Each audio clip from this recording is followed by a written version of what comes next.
আজ দেখাবো কিভাবে হাতার কাপড় কম পড়লে জোড়া লাগাতে হয়। আমরা যখন পেছনের পার্ট কাটিং করি তখন কিছুটা কাপড় বেড়ে যায়।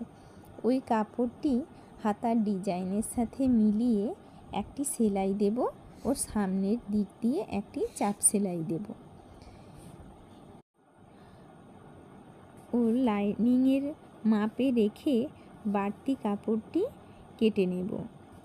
এবার একইভাবে অপর সাইডে সেলাইটি করে নেব।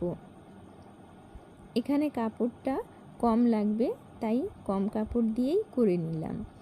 একইভাবে এর ওপর দিয়েও একটি চাপ সেলাই করে নেব। এবার কাপড়টি উল্টে নিয়ে লাইনিং দিয়ে বরাবর একইভাবে লাইনিংয়ের গা ধরে একটি সেলাই লাগাবো।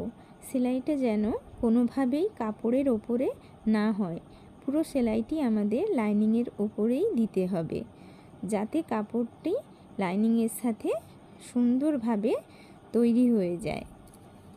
এইভাবে বাড়তি কাপড়টি কেটে নিলেই আমাদের হাতা তৈরি। তো ভিডিওটি কেমন লাগলো আপনারা সবাই জানাবেন ও লাইক, শেয়ার, কমেন্ট করবেন।